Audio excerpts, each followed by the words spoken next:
साहित्य ज्ञान क्लासेस में हार्दिक स्वागत है आपका। आज का जो सत्र है हमारा, इस सत्र में हम अध्ययन कर रहे हैं संस्कृत साहित्य।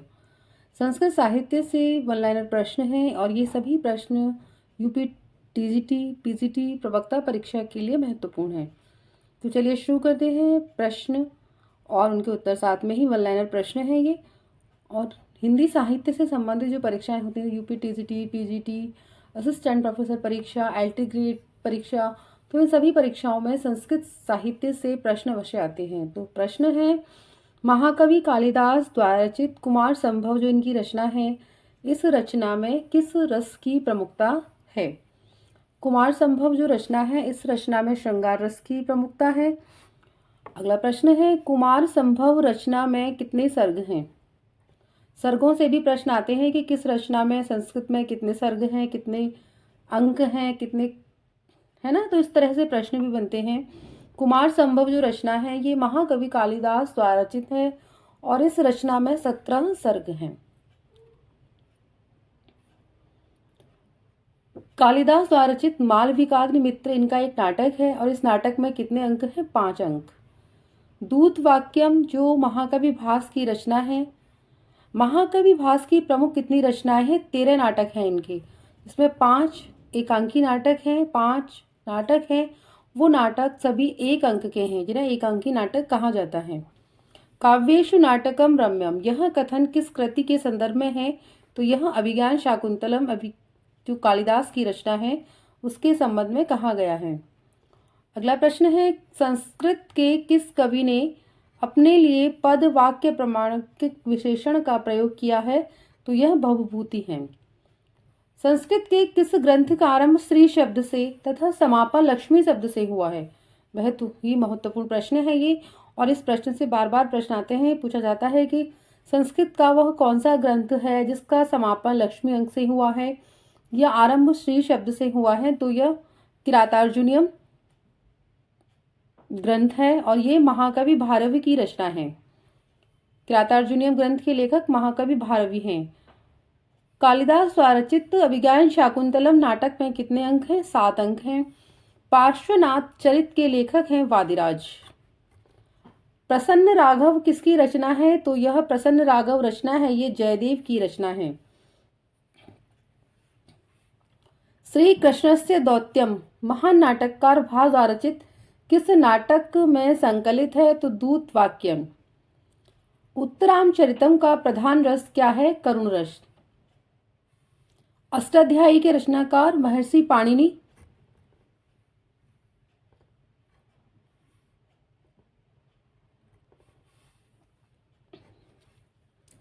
कालिदास ने अभिज्ञान शाकुंतलम में कितने प्रकार के छंदों का प्रयोग किया है? तो 24 प्रकार के छंदों का उन्होंने अभिज्ञान शाकुंतलम में प्रयोग किया है। अभिज्ञान शाकुंतलम नाटक रचना की विषय वस्तु क्या है? तो अब आपने ये नाटक पढ़ा होगा या सुना होगा, देखा होगा। तो उसमें दुष्यंत तथा शकुंतला के विवाह, उनका विवाह होता है, प्रेम, प्रणय, विरह, वो बिछड़ते हैं, वो एक श्राप देते हैं दुर्वासा ऋषि की, उनकी अंगूठी खो जाती है। तो इस तरीके से उसमें वर्णन किया गया है। और पुनर्मिलन, दोबारा उनका मिलन होता है, उसी का वर्णन इस नाटक में किया गया है। मल्लीनाथ ने कालिदास कृत कुमार संभव जो रचना है, उस रचना के कितने सर्गों पर संजीवनी टीका लिखी है? तो 8 सर्गों पर। कालिदास की प्रथम काव्य कृति क्या है? ऋतु संहार है। अगला है, मालती माधव किसके द्वारा रचित है? तो ये महाकवि भवभूति का नाटक है। कौन सा? मालती माधव। मालती माधव नाटक में कितने अंक हैं? तो इस नाटक में 10 अंकों का प्रकरण है। 10 कुमार चरितम किसकी रचना है? तो आचार्य दंडी की है, बहुत बार इससे प्रश्न आता है। नैषधियम चरितम किसकी रचना है? श्रीहर्ष की रचना है और इस रचना में 22 सर्ग हैं। शिशुपालवध किसकी रचना है? तो यह महाकवि माघ की रचना है और इस रचना में भी 20 सर्ग हैं। सुख दुखत्मक को रस किसकी उक्ति है? रामचंद्र गुणचंद्र। सांख्य दर्शन के प्रवर्तक माने जाते हैं आचार्य कपिल मुनि। कालिदास के नाटकों में स्त्रियां तथा निम्न श्रेणी के पात्र किस भाषा में बोलते हैं, यानी आपस में वो बातचीत किस भाषा में करते हैं? तो प्राकृत भाषा में वो बातचीत करते हैं। काव्य रचना की दृष्टि से महाकवि माघ किन 3 गुणों से विभूषित स्वीकार किए जाते हैं? तो उपमा, अर्थ गौरव और पद लालित्य। कालिदास की रचना को दूत काव्य माना जाता है। कौन सी रचना है? मेघदूत है, जो दूत जो बादलों को, एक यक्ष और यक्षिणी की कथा है इसमें, और जब यक्ष और यक्षिणी दूर दूर एक दूसरे से रहते हैं तो बादलों को दूत के माध्यम से अपनी विरह व्यथा का वर्णन करने वहां भेजते हैं, तो इसीलिए इसे दूत काव्य कहा जाता है। महाकवि माघ की रचना रघुवंश है। बताना है ये क्या है? रघुवंशम क्या है? एक महाकाव्य है जिसमें इक्ष्वाकुय वंश के 21 राजाओं की कथा का वर्णन किया गया है। संस्कृत के किस कवि ने एकह रस करुण एव कहकर करुण रस को रसराज घोषित किया है? मैंने उन्होंने कहा है रस तो सिर्फ एक ही है और वो एक रस है, वो करुण रस है, वही महान है, वही रसराज है, वही सब है और उसके अलावा कोई भी रस नहीं है, सभी रस करुण रस में ही समाहित हैं। तो यह कहा है भवभूत ने। अगला प्रश्न है, कला परिच्छेद के लेखक हैं कौन है? आचार्य दंडी। कुछ नहीं है। भारवी द्वारा रचित किरातार्जुनीयम ग्रंथ का प्रधान रस है वीर रस। किरातार्जुनीयम ग्रंथ में कितने सर्ग हैं? 18 सर्ग। शिशुपाल वध रचना के लेखक हैं महाकवि माघ। महाकवि कालिदास किस अलंकार के लिए प्रसिद्ध हैं? तो उपमा अलंकार के लिए। आपने इनकी उक्ति भी सुनी होगी। संस्कृत काव्य में पद लालित्य के लिए किसकी सर्वाधिक प्रसिद्धि हुई है? तो महाकवि दंडी। वेणी संहार नाटक का प्रधान रस क्या है? वीर रस। वीथी क्या है? वीथी बताना है क्या है?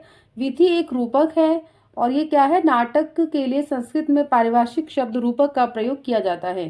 यानी संस्कृत में नाटक को रूपक कहा जाता है, नाटक नहीं कहते, रूपक कहते हैं, और उसी को ही वीथी भी कहा जाता है। किस रचना में कुटनियों का वर्णन किया गया है? तो मृक्षकटिकम रचना में।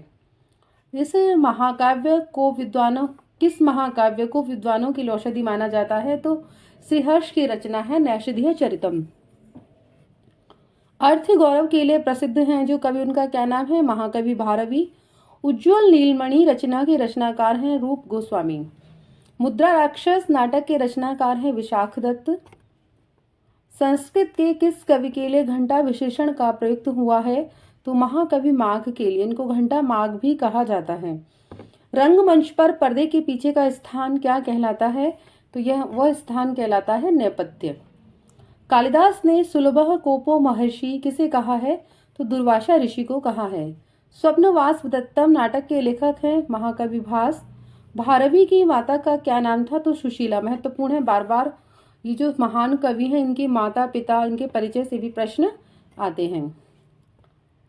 श्रीहर्ष के पिता का क्या नाम था? तो कहीं कहीं पर श्री हीर या हरि, ये दोनों ही ऑप्शन में होंगे।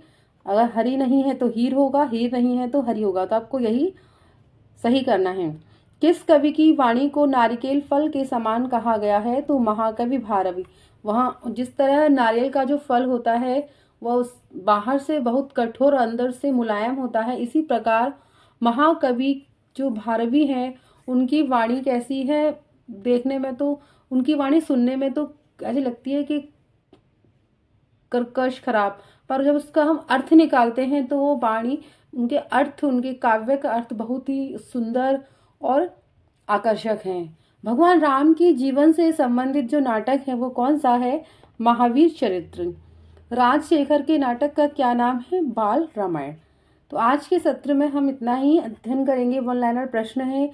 अगर आपको इन सभी से पूरा विस्तार से आप अध्ययन करना चाहते हैं तो आप मेरे YouTube चैनल पर संस्कृत साहित्य से प्लेलिस्ट में जाकर वहां पर आप चेक कर सकते हैं। एक एक कवि को लेकर पूरा एक व्याख्या सहित वीडियो बनाई गई हैं और संक्षिप्त में समस्त रचनाओं का परिचय, रचनाओं के अंकों का परिचय और अंकों में क्या कथा कही गई है उन सभी का वर्णन वहां पर किया गया है। तो आप वहां पर जाकर अध्ययन कर सकते हैं। तो आज के लिए इतना ही। वीडियो अच्छी लगी है तो लाइक कीजिए, चैनल को सब्सक्राइब कीजिए, शेयर कीजिए और कमेंट्स कीजिए। आगे आने वाले सत्रों में जुड़े रहिए। बहुत बहुत धन्यवाद।